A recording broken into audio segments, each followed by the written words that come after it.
Star Trek, ou Jornada nas Estrelas, uma franquia multimilionária que abrange 11 séries para televisão, com uma 12ª já confirmada para o ano que vem, 13 filmes para cinema, diversos quadrinhos, livros, jogos por mais variados consoles, e além de ter previsto as mais diversas tecnologias que hoje nós temos banais no nosso cotidiano. Mas por que ela foi criada? Quais são as obras que a influenciaram e por quê? E como que uma série cancelada por baixa audiência virou essa franquia milionária? As respostas para essas perguntas é o que nós vamos descobrir em nossa viagem de hoje pelo Cosmos. Eu sou o Kleber e vocês, meus amigos, estão no canal Cosmos Cultura Nerd. E hoje vamos descobrir os segredos de Star Trek ou Jornada nas Estrelas, a série clássica.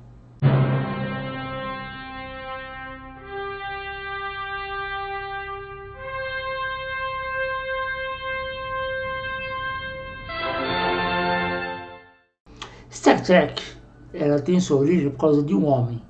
Esse homem é Eugene Wesley Roddenberry, ou como ficou mais conhecido, Gene Roddenberry. Ele foi o criador de Star Trek. Ele nasceu no Texas em 1921, mas cresceu em Los Angeles, na Califórnia, onde seu pai era policial. Quando criança, Gene teve uma infância onde ele era ficcionado por revistas pulp. Olha aí de novo, revistas pulp. E quadrinhos. Logo eu vou estar fazendo um filme sobre quadrinhos, hein, gente? Se liga aí. E sendo fã das histórias de Tarzan, de Hal Foster, John Carter, também de Hal Foster, das séries Skylark, de Smith, Flash Gordon, Buck Rogers, ele é um certo criador de uma saga espacial, né? Uma galáxia muito distante. Quem que era mesmo? Agora eu esqueci. Deixa pra lá. Não era importante. Gene, quando ele se tornou adulto, ele decidiu entrar para a polícia, mas por causa do ataque de Pearl Harbor em 41, ele se alistou e se tornou piloto de bombardeio na região do Pacífico. E após a guerra em 45, ele se tornou piloto civil da Panam. Até que em 18 de junho de 47, quando ele era o comandante do 121 da Panam, o avião dele cai no meio do deserto da Síria. Ele tem duas fraturas de costelas, duas costelas quebradas, e infelizmente nesse acidente 15 pessoas faleceram e 11 precisaram de atendimento médico. E quando ele sai da Panam, ele se tornou policial do departamento de polícia de Los Angeles. E ainda na polícia, ele se tornou consultor da versão televisiva do programa de rádio Mr. District Anthony, que era um programa de rádio que passou a ter sua versão para televisão. E a partir daí ele começou a vender roteiros para alguns programas de TV. E sua primeira série, verdadeiramente criada por ele, foi a série O Tenente.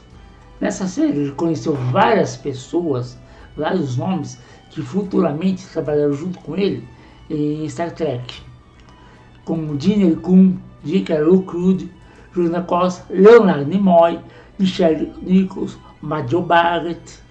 A série não teve uma segunda temporada, conhecida a sua única e primeira temporada, por vários motivos. Só que nessa época o Gene já estava trabalhando em uma ideia de uma tripulação multiétnica e um dirigível, e o protagonista seria semelhante ao Rich Rockbauer, que é um personagem de romances dos anos 30 de C.S. Foster, onde conta as aventuras de um oficial da Marinha Britânica durante as guerras napoleônicas.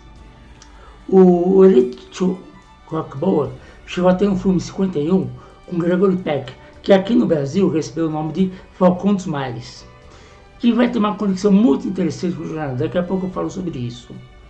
Uma outra coisa interessante, foi uma outra influência que Gene teve para a criação de Jornada, foi o filme Planeta Proibido, de 1956, com Leslie Nielsen no papel do comandante J.D. Adams. Esse filme é inspirado na peça A Tempestade de Shakespeare, que, conforme eu já falei no meu vídeo sobre gárgulas de Shakespeare, tem bastante influência em várias séries de Star Trek. Gene então decidiu transformar o programa em uma ficção científica e em 11 de março de 64 ele criou um episódio piloto de 16 páginas. Ele chamou essa nova série de Star Trek. Com o roteiro debaixo do braço, Gene começou a bater de porta em porta nas emissoras, procurando alguma que aceitasse a produzir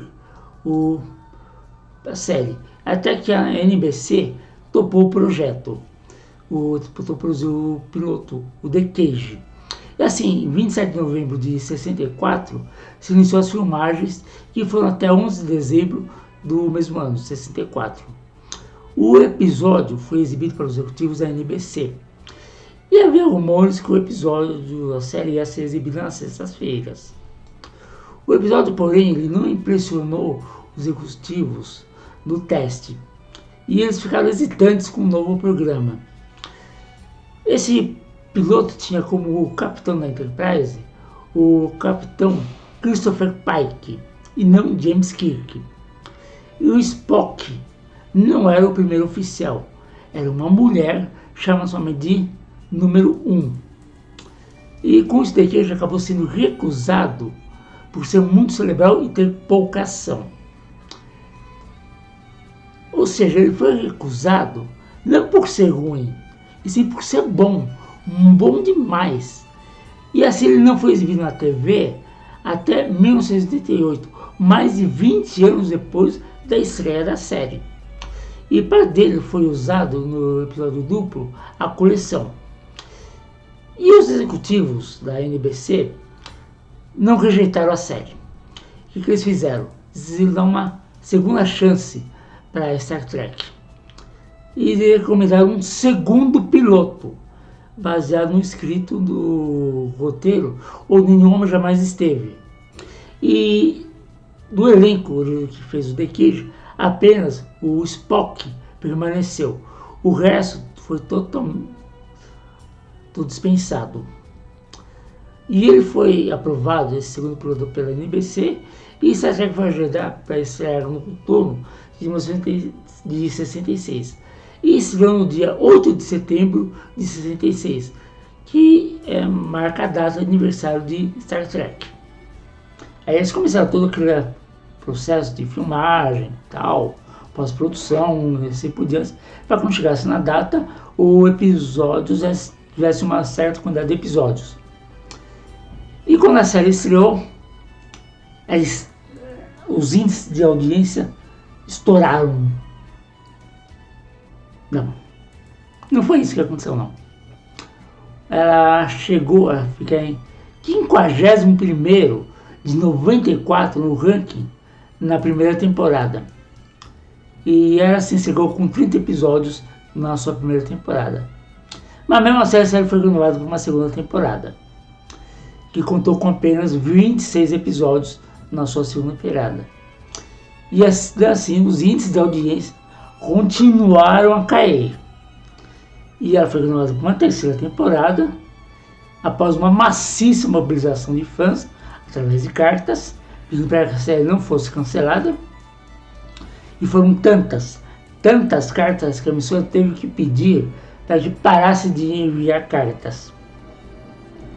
Para você ter uma ideia, ela recebeu quase 116 mil cartas entre dezembro de 67 e março de 68, incluindo 52 mil cartas apenas no mês de fevereiro. Agora você estava se perguntando, então por que diabos não cancelaram logo na primeira temporada se os índices de audiência não correspondiam? É que tá. Isso é muito interessante. Uma pesquisa que foi feita pela emissora, ela indicou que Star Trek tinha uma audiência de qualidade, incluindo homens bem educados de renda alta, que outros programas da NBC não tinham esse mesmo nível de audiência. O programa é diferente na sua discussão séria sobre questões contemporâneas e o contexto futurista. Muito diferente de Perdido no Espaço, que era a série concorrente sobre o mesmo tema que passava numa emissora concorrente na época. E por esses motivos, a série continuou no ar. Mas uma curiosidade aqui é que mais de 200 estudantes do Instituto de Tecnologia da Califórnia, o Caltech, eles marcharam até o estúdio da NBC em Burbank, na Califórnia, para apoiar Star Trek em janeiro de 68. E estudantes da Universidade da Califórnia, Berkeley e do Instituto de Tecnologia de Massachusetts organizaram protestos similares em São Francisco e em Nova York. E entre as cartas apoiando o Star Trek, um dos autores dessas cartas incluiu o governador de Nova York, Nelson Rockefeller. E essas cartas eram diferentes tanto na quantidade quanto no conteúdo que elas continham. De acordo com as 6.000 cartas que chegavam por semana, mais ou menos, e era muito mais do que qualquer outro programa na televisão, era assistido por cientistas, curadores de museus, psiquiatras, doutores, professores de universidade e outros tipos de profissionais. E eram, na maior parte, letrados, pessoas instruídas. E se é algo que uma emissora de TV quer mais do que índice de audiência, é prestígio de um programa que apela para audiências de classe média e alta, pessoas com alto poder aquisitivo. E isso o jornal estava entregando para ele, a emissora. Mas o que tinha a jornada que agradava esse público? O que ela tinha que as pessoas gostavam de ver? Normalmente as pessoas gostam de histórias que tirem elas de suas vidas, do seu cotidiano, que as fazem esquecer do dia a dia. E ficção científica é ótimo para isso. Passando, por exemplo, hoje, os filmes e as séries de Star Wars. Elas são um ótimo entretenimento. Elas tiram uma pessoa da sua realidade por aquelas 2 horas e pouco, 1 hora, assim, um seriado Star Wars, um filme e assim seja. Só que havia um problema, as histórias normalmente eram bem superficiais. E são raros os filmes que se tornaram clássicos, séries de TV ainda mais. Mas Star Trek apresentava um futuro repleto de perigos, mistérios e otimismo. Otimismo, gente, uma coisa muito difícil de se encontrar na televisão. E aí, pela primeira vez, os humanos excepcionais não eram exceção, eram a regra. Star Trek era uma utopia, uma rara característica de não ser chata ou tediosa. Por ser tão diferente, Jornada era entendida por muita gente, não era entendida por muita gente, incluindo os executivos de TV que cancelaram ela na final de sua 3ª temporada. E Star Trek, como toda boa ficção científica, ela cobria temas controversos, usando a desculpa de uma Terra, é um outro planeta, dizendo tudo bem, e os senhores engoliu. E usando isso como desculpa, a Star Trek tratou de luta de classes, de guerra, de gênero. Foram discutidos de maneira muito brilhante através das histórias que se passam no futuro e no meio de gêneros de todo tipo. Existe um episódio que trata de racismo, onde 2 raças similares, elas eram metade pretas de um lado e metades brancas do outro.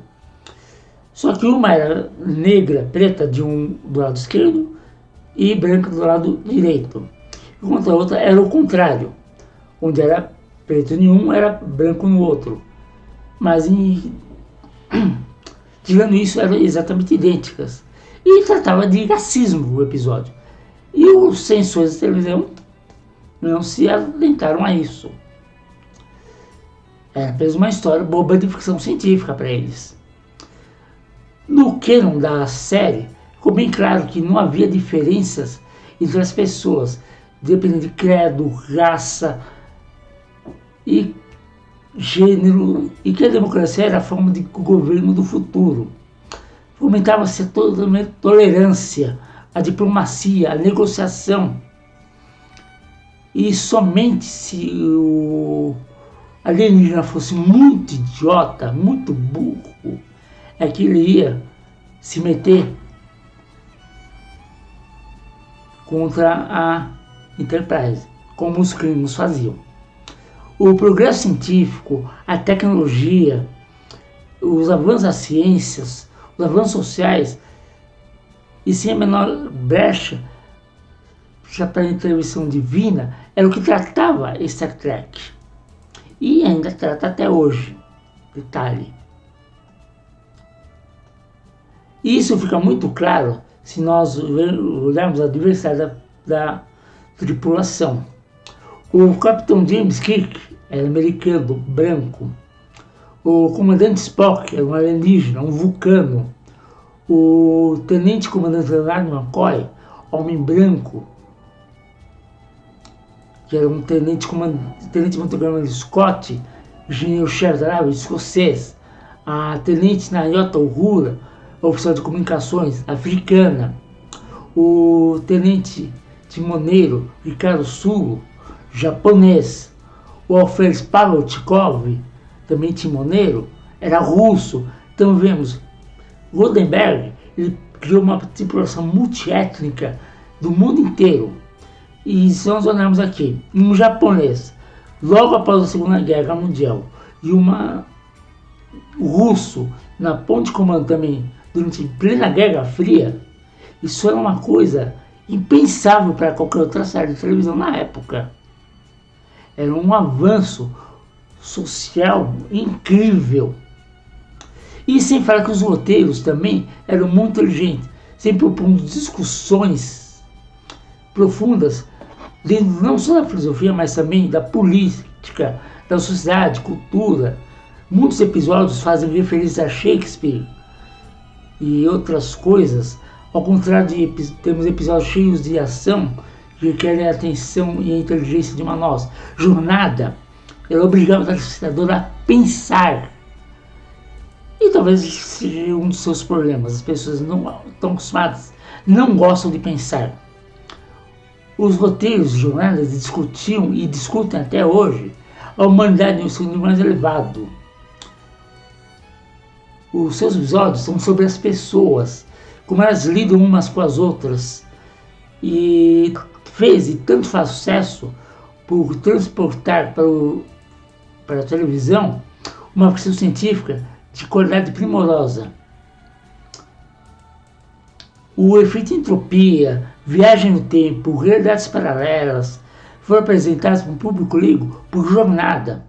O futuro de Star Trek é uma utopia, o oposto de outras produções sobre o futuro. Inclusive na terceira temporada ocorre o primeiro beijo interracial, onde o Capitão Kirk beija a Tenente Uhura. O primeiro beijo interracial da história na TV americana. Foi em Jornada nas Estrelas, gente. E uma das premissas básicas da série é justamente mostrar a evolução do ser humano e o futuro em que a exploração interestelar era uma realidade, mas que é possível evoluir enquanto sociedade, enquanto ser humano, um ponto em que a raça, o gênero, o status social não fazem diferença, são importantes nem mesmo para você entrar, para fazer parte da frota estelar. Agora, imagine o choque da sociedade norte-americana ao ver essas coisas em plena conturbada década de 60, onde uma série de ficção científica levantando temas como racismo, xenofobia, misoginia, temas que são polêmicos até hoje, no século XXI. E Joana já fazia isso lá na década de 60, mais de 50 anos atrás. Outra coisa, o grande Isaac Asimov, ele disse uma vez: a ficção científica de hoje é o fato científico de amanhã. E no que se refere a Star Trek, isso é ainda mais verdade, visto que Jonas Estrelas é responsável por antecipar muitas tecnologias que hoje nós temos no nosso cotidiano, nos nossos banais, mas na década de 60, quando a série foi criada, era a utopia da utopia. Por exemplo, Videoconferência. Hoje, qualquer um é capaz de conversar em meio de vídeo, uma videoconferência, por meio de um smartphone como esse. Na época que Star Trek foi criada, isso era apenas um som distante. E não foi uma vez nem duas, mas dezenas de vezes que Star Trek previu tecnologias que hoje são na mão de todo mundo. Novamente, o celular é uma invenção de Star Trek. Nós temos hoje o celular por causa do Jornada nas Estrelas, que o Jornada nas Estrelas conseguiu prever isso.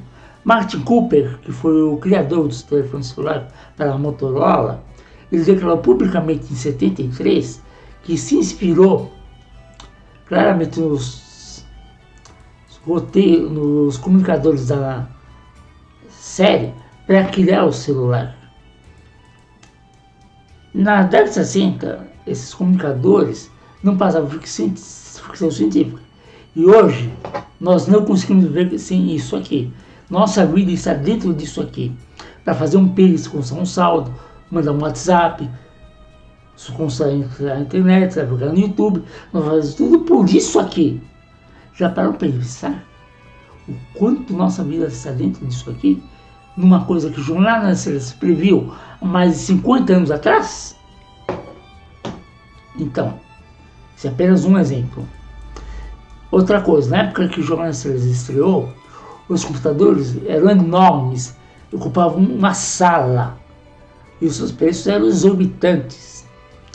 A ideia de poder do computador pessoal, para ser usado por qualquer um no dia a dia, era completamente absurda. E a série mostrava PCs, escritório de uso pessoal, tudo bem, eram maiores que nós temos hoje, mas já antecipando um futuro ainda mais distante para aquela época. E hoje o computador pessoal é como no trabalho, nas casas. Tanto é que eu estou gravando esse vídeo e um computador pessoal, um notebook, e depois vou editar em um desktop. Mas pensem, na década de 60, o que era o computador, o que é hoje. E além disso, o computador ele evoluiu com o tempo, até não precisar mais de cabos, como na época que Star Trek também previu isso. Outra coisa, o Dr. McCoy, ele tinha um pequeno dispositivo que era capaz de realizar um diagnóstico sem precisar fazer cirurgias de exploração do corpo de uma pessoa. O aparelho portátil, que era uma espécie de previsão da criação da tomografia computadorizada, da ressonância magnética e outros tipos de aparelhos de diagnóstico por imagens. É claro que na série aqueles equipamentos cabiam na palma da mão. Tudo bem que hoje são equipamentos enormes, pesadíssimos, as máquinas de diagnóstico por imagem, mas o funcionamento, a ideia, é praticamente o mesmo, é idêntico o conceito. Na Enterprise, os tripulantes usavam pequenos discos de quadrados e planos de uns 7 centímetros de tamanho, mais ou menos. Eles inseriam o computador central da nave e serviu exatamente para guardar dados, da mesma forma que hoje nós usamos um pendrive para gravar dados em um computador. Novamente, jornalistas prevendo o futuro da tecnologia. Os monitores da Enterprise eram telas planas e grandes. E esse conceito era um inovador, revolucionário na época, que as séries dos aparelhos de televisão tinham um tamanho reduzido e eram curvas. Hoje as televisões têm telas planas e finas e são cada vez maiores. Temos televisões de 60 polegadas, até maiores. Era comum também Kirk ser interrompido por uma ordenança, apresentando uma caixa com luzes e uma caneta para que pudesse assinar alguma coisa. Bem, em algum relatório, alguma coisa. E é impossível não associar isso ao iPad da Apple, aos tablets de hoje e assim por diante. E agora, sem dúvida, uma das marcas características de jornada é o teletransporte. Hoje, nós estamos muito longe de desaparecer de um lugar e aparecer do outro. como é mostrado na série. Continuariamente, eles aparecem de um lado, aparecem do outro.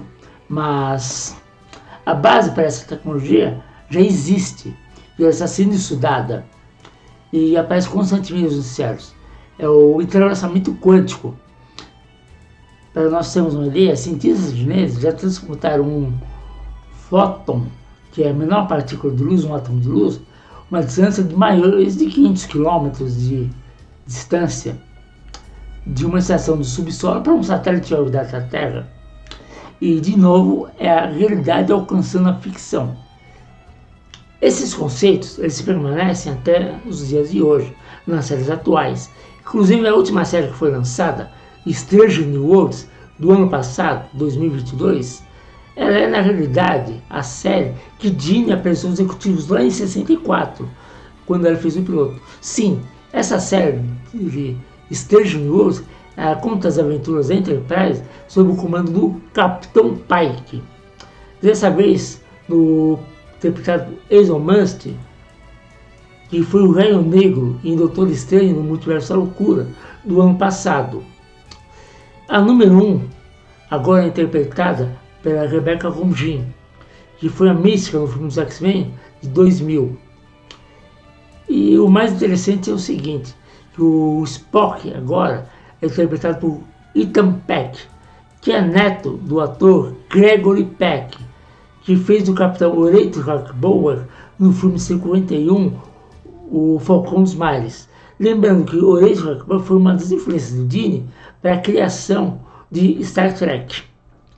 E assim, agora sim nós temos a verdadeira Star Trek Disney imaginou lá quando escreveu os roteiros originais, no ar com uma série verdadeira, definitiva. E assim, meus amigos, chegamos ao fim de nossa viagem pelo cosmos, o universo da cultura nerd. E eu peço a vocês, os caros cosmonautas, meus amigos, se gostaram desse vídeo, deixe um like, se inscreva no canal, deixe um comentário, isso é importante para mostrar no YouTube a relevância do canal. E compartilhe esse vídeo com seu amigo, com sua amiga que gosta desse tema. E nos vemos na próxima semana. E virem bem próximo, meus amigos cosmonautas.